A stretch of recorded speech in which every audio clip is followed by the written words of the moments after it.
where I ended up, I'm not sure last week, but I may do a little review. Rosenblatt was looking at that family dynamics of our biblical family, and Isaac and Rebekah are kind of grown apart, and then they get all connected, choosing a favorite child and so forth, and then because of that, sometimes relationships get strained, or there's neglect, or something else going on. And so the long and the short of it comes down to, it's really good for adult children and their parents to have a good heart-to-heart and talk about things that may have happened through the years, and get some clarity about what was going on and what the parent was trying to do, and how the child might have perceived wrong what was happening. And so often when I find people are really upset with each other, so often the upset was not the act or the neglected act. It was reading into the other some attitude. They thought, they're thinking or they're feeling. You hear little kids, well, you did that on purpose. Well, a lot of times, no, didn't do it on purpose. And I hear, and I've heard sometimes folks are thinking, what are the other people thinking, when they did something or neglected to do something. And so often I have to remind them, no offense to you, they probably were not even thinking about you. They've got their own problems, their own set of issues going on, and they were wrapped up in that, and you weren't even on the radar screen, much less that they went out of their way to do something hurtful to you. I mean, it's probably not the case, so get over it. Don't take that in and then keep dwelling on it and inflicting yourself with these wounds that you think someone feels badly about you and has done things to hurt you. Anyway, so those heart-to-hearts can be very good within families. But then Rosenblatt says, once this understanding comes, it often yields compassion. And she says that this examination is so important because if we deal with problems in life and things that we've been hurt about or disappointments, and then spend our energy assigning blame, then that becomes counterproductive. It doesn't help us. And so she says that we do not mature and grow by blaming others. We need to accept who we are and make decisions about ourselves and try to grow out of those hurtful things. So she says it doesn't explain it this way, but she gives this personal story and illustrates that times the neglect or hurts that the parent caused will become an issue in our marriage and in our relationship with authority figures, with bosses and supervisors. It says when this occurs, often we want and expect our significant other to fill that emptiness from that neglect from our childhood, or to heal the hurt. But if we recognize that this is what's going on with us and realize it's unfair to expect our spouse to intuitively know that and then try to fix it or make up for it, then it's counterproductive. It's really our job to recognize what our needs are and for us to find solutions. Now, we can ask our significant other and say, I've got this issue, help me with it, but it's not your job to fix it. It just understand, and if there's something that can be done, then we'll try to fix it together. But basically, I'm owning responsibility for it. So often what happens then, we're channeling a childhood feelings and we're not dealing with it in our adult life. But then a lot of these things can happen in work in regard to supervisors and authority figures, something from childhood, and often our behavior or attitudes or reactions to something a supervisor may do or say taps into some childhood issue and unresolved feelings, and then we overreact or we get overly depressed over something that wasn't anything personal about us. It's just, the way the supervisor happens to be. Sometimes, and this is really frustrating. Some supervisors have difficulty dealing one-on-one. It's just too awkward. So they have a meeting, and then they'll blast the whole group, and then everybody is thinking, sort of like the disciples at the Last Supper when Jesus says, somebody will betray me or has betrayed me, and all of them say, was it me? Was it me? Was it me? And all of a sudden, everybody's in turmoil thinking, oh my gosh, what have I done? Why are they mad at me? When the supervisor isn't mad at anybody except one person, but yet won't deal with the one person, wants to blast everybody and let everybody know we're not going to deal with this, but won't say what it is. And that's not helpful. But anyway, sometimes we might be overly sensitive, or a person might be overly sensitive and just suck up every little negative thing, thinking it's aimed at them, because in a household where parents would rage and strike out at whoever, down to kick the dog kind of deal, then the kids are just walking around all the time on eggshells, worried that somehow it's their fault. And if anything goes wrong and the supervisor is upset, well, I must have done something wrong. And that's not true, but it may be tapping into some childhood situation. Yes? Maybe the supervisor is angry. Yeah. But he trans to somebody else. Yeah, dumps his anger on somebody else, and then they have to deal with it, and then they're irritable and, dump it on somebody else, and it just keeps going instead of being mature and dealing with it in the appropriate way.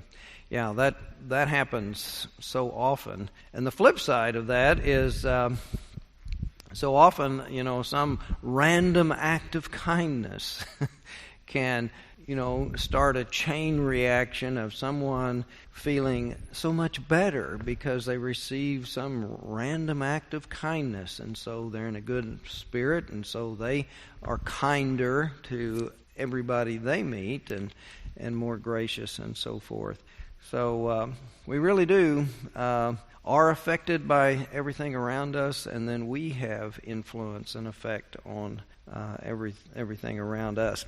But anyway, the end of that part of the analysis is that biblical families are human beings with weaknesses that are picked up in the story, and they have their failings, but the theme that goes all the way through is God uses them to achieve God's purposes, the divine plan of salvation. But obviously, because of their failings and weaknesses, God has to be very patient and forgiving and kind of wait sometimes for them to grow up and to mature, and then God can redeem the situation later sometimes, which will be a lot of the Jacob story as we continue with him. So we've got some interesting verses at the end of chapter 26, at the 34th verse. It says, "When Esau was 40 years old, he married Judith, daughter of Beri the Hittite, and Basmath, daughter of Elon the Hittite. And they made life bitter for Isaac and Rebekah." Now, where this verse is in the story is It's the last verse of 26 before 27 begins and says, 27:1, when Isaac was old and his eyes were dim so that he could not see, he called his elder son Esau and said to him, my son. And he answered, here I am. And he said, see, I am old. I do not know the day of my death. So he's taken to his deathbed. He thinks he's going to die. Now then, take your weapons, your quiver, and your bow, and go out into the field and hunt some game for me, and then prepare for me a savory food such as I like, and bring it to me to eat, so that I may bless you before I die. So we have him in the chronology of the storyline that's in the canon, is that Esau's gone off and he's married these two Hittite women. And now Isaac is old. He's going to give the blessing that's going to confer leadership of the clan to Esau. Now Rebekah has heard this, and he's made this big mistake of marrying these Hittite women. So we jump over to 46 after all of the deception, and the blessing is given to Jacob instead of Esau, and Esau hated Jacob because he stole the blessing, and he threatens to kill him. And we get to the end of that, and then at 46:27, then Rebekah said to Isaac, I am weary of my life because of the Hittite women. If Jacob marries one of the Hittite women, such as these, one of the women of the land, what good will my life be to me? Very sad situation, it appears. And so then after that, we've got these verses that begin at 28. Then Isaac called Jacob and blessed him. Now he's already blessed him a few verses before, but now he calls him again, and he blessed him, and he charged him, you shall not marry one of the Canaanite women. Go at once to Paddan Aram, to the house of Bethuel, your mother's father, and take as a wife from there one of the daughters of Laban, your mother's brother. Go marry a cousin. So we have, well, anyway. May God Almighty bless you and make you fruitful and numerous, that you may become a company of peoples. May he give you the blessing of Abraham. So here again, this is the blessing of, who is going to be the one who is listed in the patriarchs that were a part of the origin of these special people of God. Anyway, blessing of Abraham to you and to your offspring with you, so that you may take possession of the land where you now live as an alien, land that God gave to Abraham. Thus Isaac sent Jacob away, and he went to Paddan Aram, to Laban, son of Bethuel, the Aramean, the brother of Rebekah, Jacob's and Esau's mother. Now Esau saw that Isaac had blessed Jacob, and sent him away to Paddan Aram to take a wife from there, and that as he blessed him, he charged him, you shall not marry one of the Canaanite women. And that Jacob had obeyed his father and his mother, and had gone to Paddan Aram. So when Esau saw that the Canaanite women did not please his father Isaac, Esau went to Ishmael and took Mahalath. I don't know. Mahalath. Mahalath. I'm not sure which syllable to put the emphasis on. But anyway, a daughter of Abraham's son Ishmael, and sister of Nebaioth, to be his wife, in addition to the wives he had. So he doesn't send away these vexing Canaanite wives. He keeps them, but he adds Ishmael's daughter to his group of wives, his little harem, I guess. So all of that's interesting. Turn of events, and it's kind of interesting. Those folks today who quote Scripture about all the marriage issues and sexuality issues and ignore, the multiple wives and concubines and all of these crazy family dynamics here, which seem to be going on with pretty much. God's not all upset about it. Isaac and Rebekah are, but God doesn't seem to be all upset about all of these things and striking people dead and sending them off into a fiery hell. I mean, he may not be all that pleased, but he's not condemnatory and hateful about it.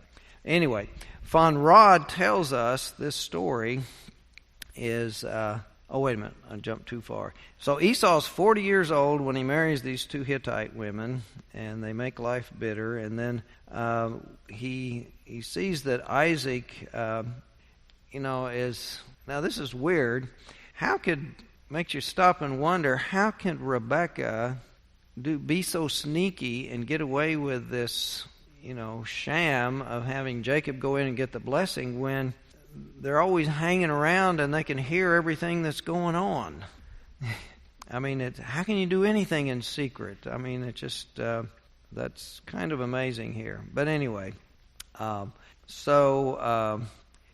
of the things of this aspect of Esau, it's really not explained and emphasized in the text, but the placement of it seems to be that this is showing why Rebekah was justified in changing the blessing, because Esau had shown poor judgment in choosing the Hittite women and marrying them. And it's a justification for rejecting him as being head of the clan, for he marries outside the faith, outside the culture, outside the clan.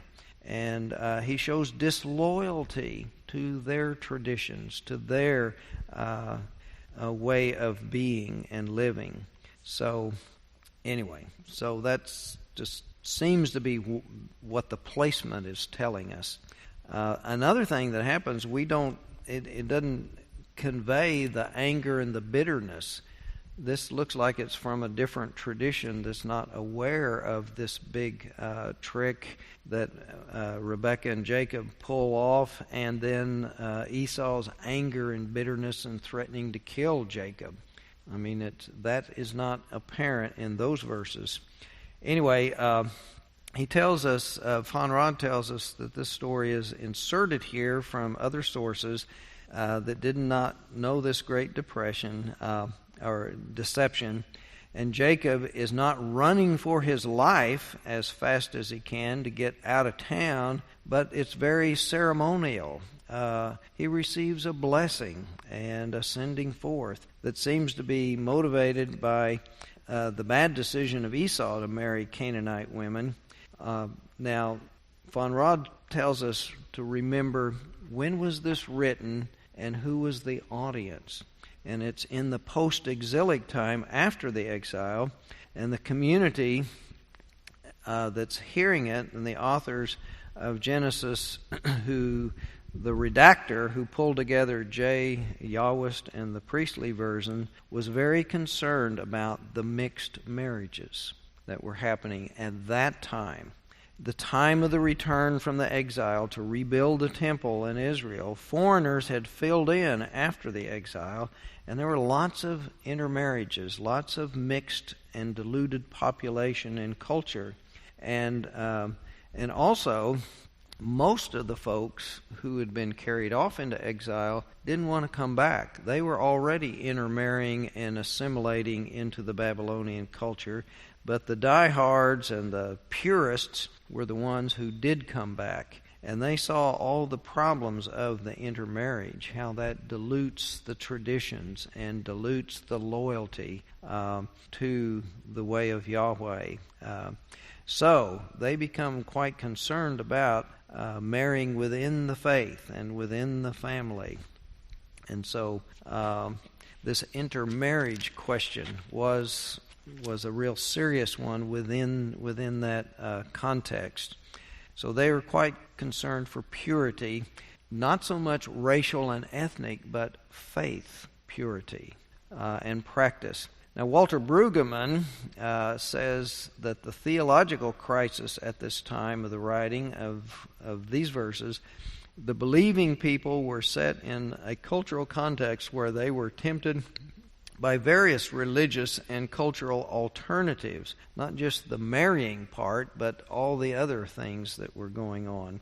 And the theological agenda here in these verses is the agenda of the exile and post-exile is identity and distinctiveness of the Israelite community in which they were facing being assimilated and disappearing. So he shares the same view as von Rad as the main reason for these verses being written this way.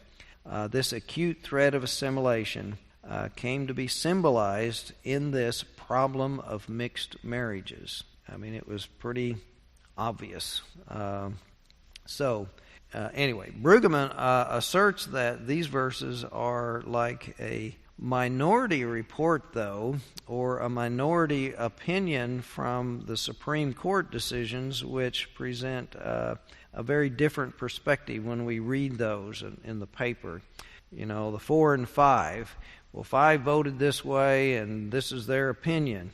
And then the minority report of the 4 will be for taking a completely different perspective and reading of the issue and reading of the Constitution and our traditions.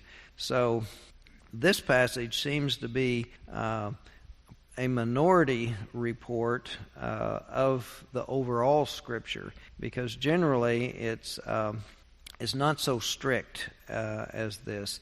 So this minority is surrounded by a different majority culture and religion, and Brueggemann points out that this text will seem a little odd to our more tolerant melting pot ideas in America. And so many cross-cultural and mixed-race ethnic marriages, so commonplace today. However, we are seeing today, I mean, he's not saying this, I'm saying it, a negative backlash politically in the hate groups and the neo-Nazi groups and the anti-government groups, which are mostly white, Aryan, and many racist in origin and practice against this mixing of the cultures and the races and so forth.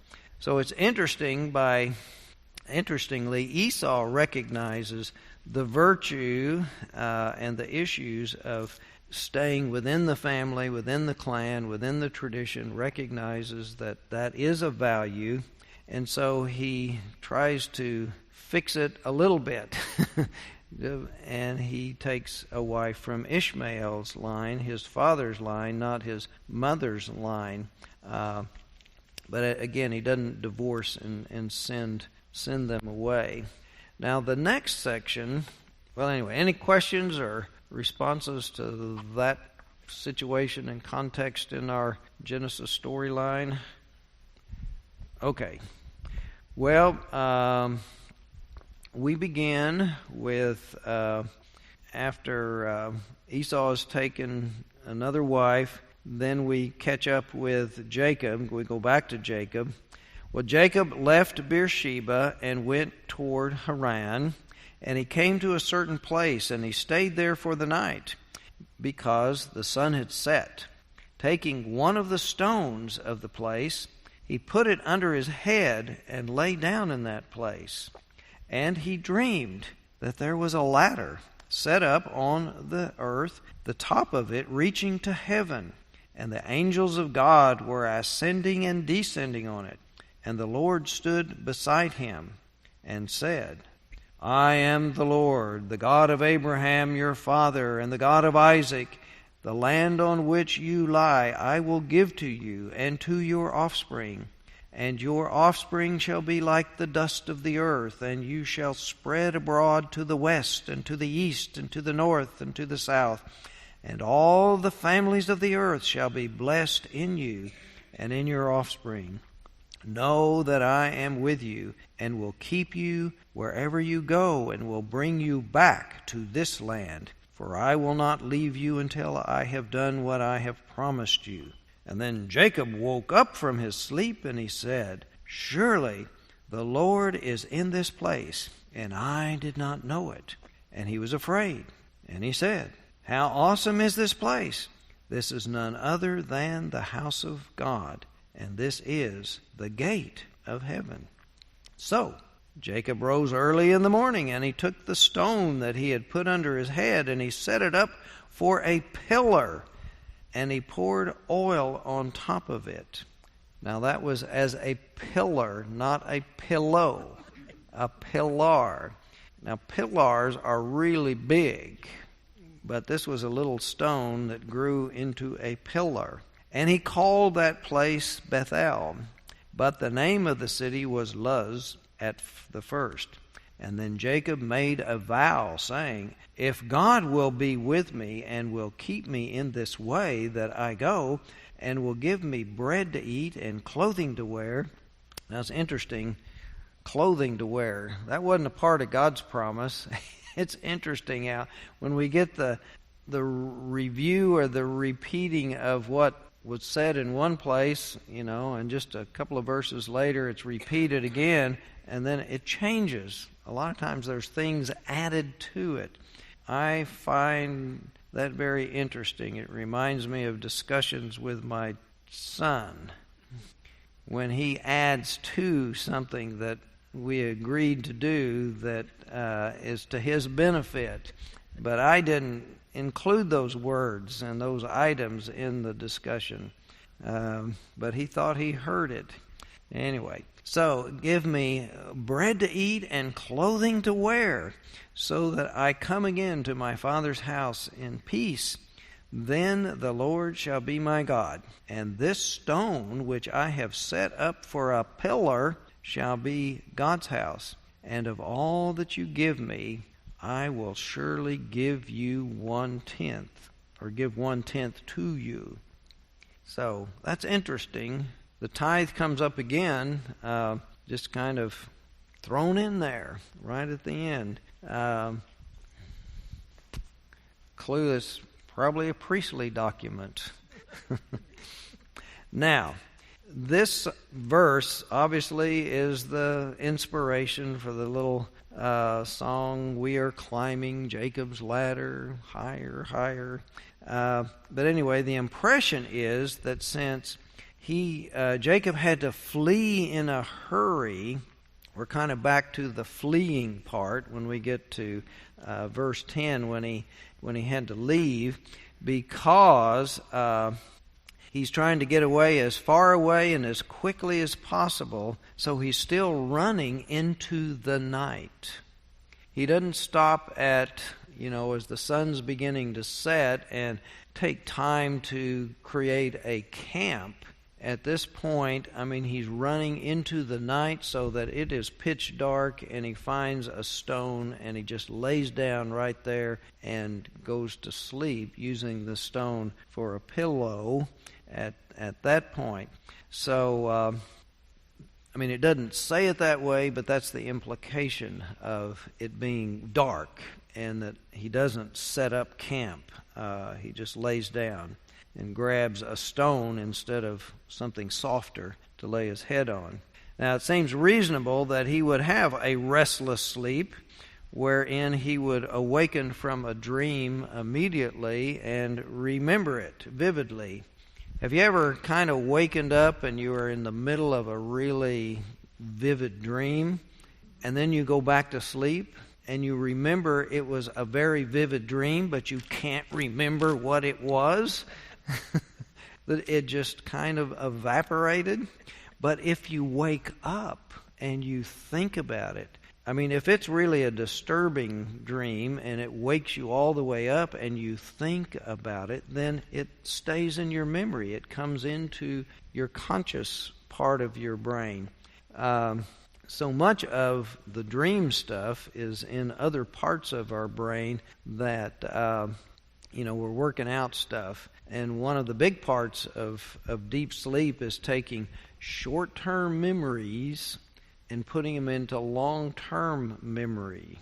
For your children and grandchildren, this is why they need to get lots of sleep and to study regularly along through the semester and not wait to cram right before, because if you're up all night and you're cramming and you don't have the chance to go into the deep sleep and let the short-term memory transfer to the long-term memory, you just wasted all your time.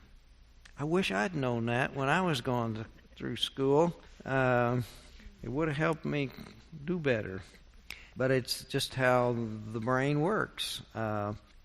It's fascinating. So anyway, he would have had a restless sleep, and sleeping on a rock, once he did fall into the dreaming, he would have awakened probably quite a bit to be able to think about and remember these visions. But the dream does provide visions of a ladder, and it's called later a gate of heaven, and the ladder is having angels descend and ascend. But then angels are supposed to be messengers of God, and God stays up in the heavens at the top of the ladder, but it isn't the God comes down. But then the verses tell us, but the Lord was standing next to him. So this is showing a mixture of traditions that are being woven together, the Aloist tradition and the priestly version, or the Yahwist version.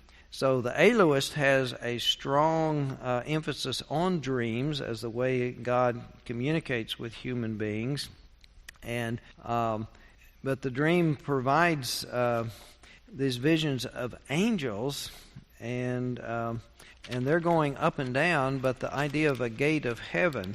Now this gate of heaven, the Old Testament scholars tell us, is an ancient concept that the angels and the spirits were not free to go willy-nilly up and down from heaven to earth just anywhere they wanted, but there was one particular gate that was the passageway. And it says in the Job story, when the Satan was going to go about the earth and look around, that it gives indication that he would be up there, but then he would go through this gate and then go look around. Anyway, let's see. So this is a very special place in the ancient people's minds, and we got to remember they didn't have the understanding of the globe and the huge earth that we have. They only knew this general small area where they lived, and so it was easy to have those kinds of ideas. Also, the ideas of the communication from God were very rare and special and very sacred. They weren't everyday experiences, so that lends to the idea that when they come, that it has to slip through this tiny gate, that there's a limited access because they are so rare. So that would reinforce that kind of concept. The sacred visitation reveals to Jacob his unique calling as the heir of God's promise to Abraham, and he is the one, and there's no other one, but he's the one through whom God's will and plan are supposed to be fulfilled. Therefore, a lot of heavy weight and responsibility on his shoulders occur at this time. So Jacob's response is that he is awestruck, he's amazed, he's overcome. And the tradition carries it in two ways. Surely the Lord is in this place, and I did not know it. So, he runs into this place, he doesn't know where he is, and all of a sudden he has this dream and this experience, and so he says, oh my gosh, this has happened, and I didn't know that I was on sacred ground. And this version does not employ the heavenly host of the God's retinue of all these attending and serving and worshiping angels around him, but rather the very presence of God visits him right there on this little holy piece of ground. And he didn't know it before. But now he recognizes that this is holy ground, and so he rises early and he takes the stone, he consecrates it by pouring oil on it, and he dedicates this spot as a shrine, as a temple, and becomes a sanctuary. And it's developed into a great sanctuary for many hundreds of years afterwards.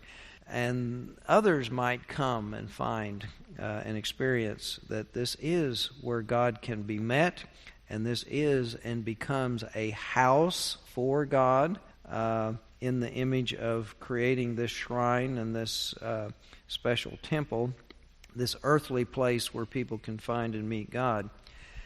Now that's kind of the way one strain would develop and use this story about Jacob's special dream and encounter with God. Another strain saw the ladder and the gate of heaven with the image of the Babylonian ziggurat.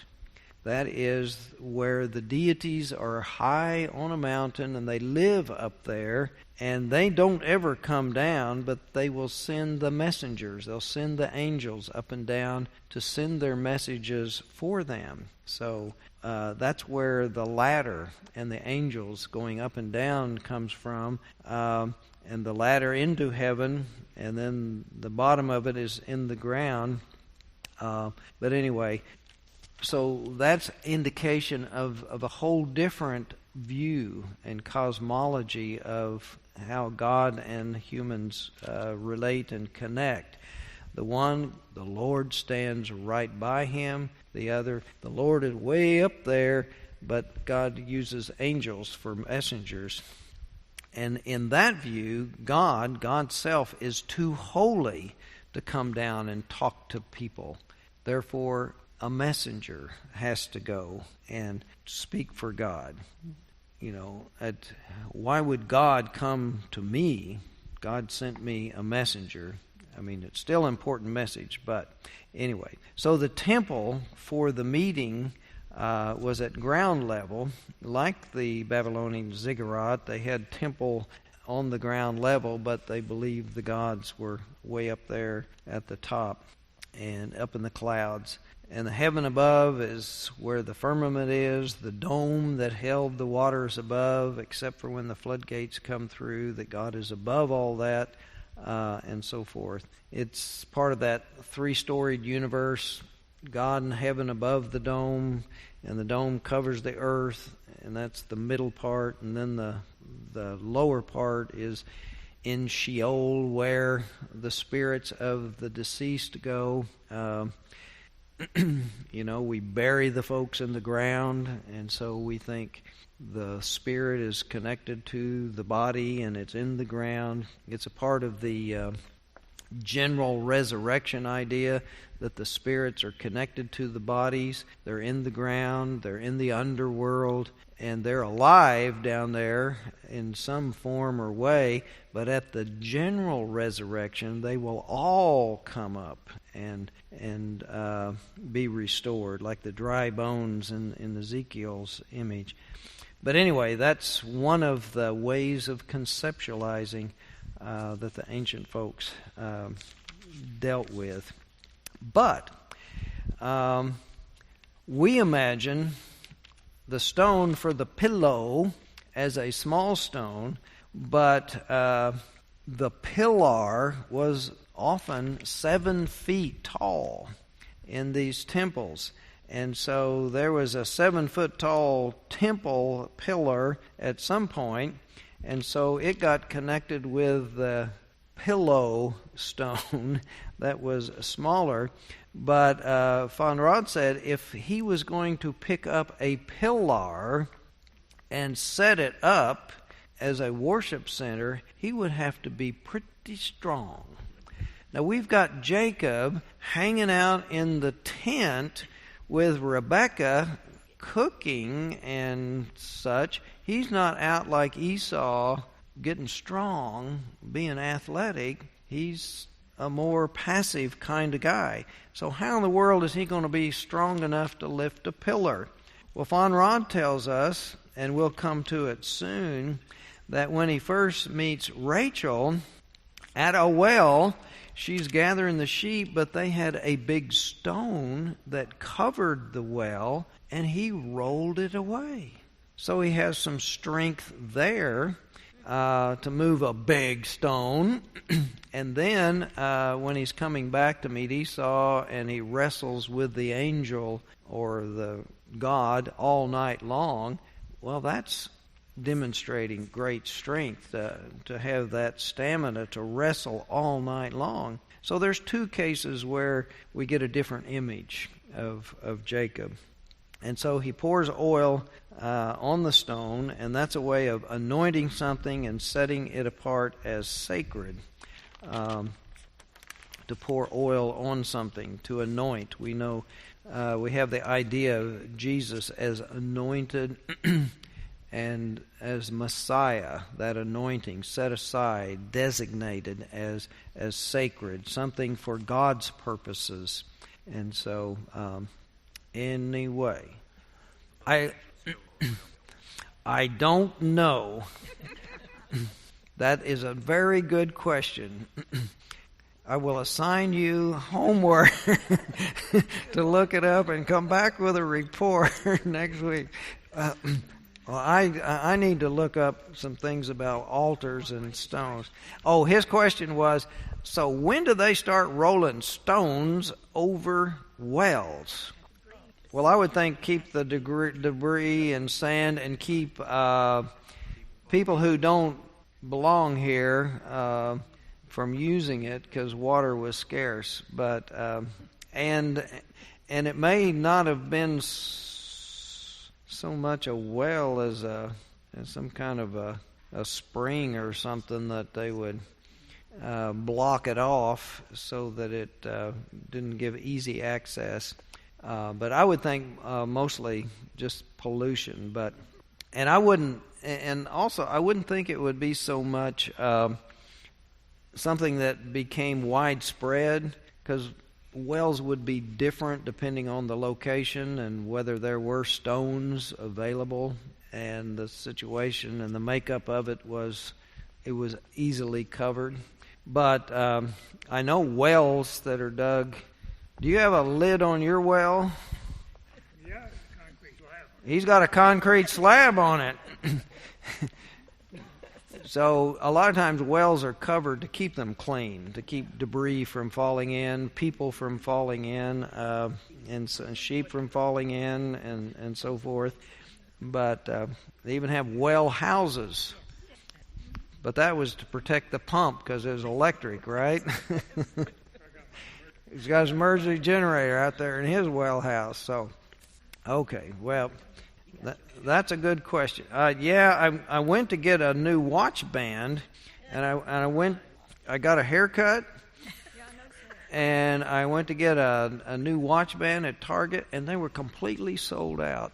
So I needed a watch for camp. $10.99. I got a Timex $10.99 watch. I hope the last one didn't, and it cost $35. It fell apart. This sucker just flat fell apart. Well, I thought so too. I used to buy Timexes, periodically, but I thought, well, a nice good leather band costs more than $11, so I thought, well, I'll buy this for camp.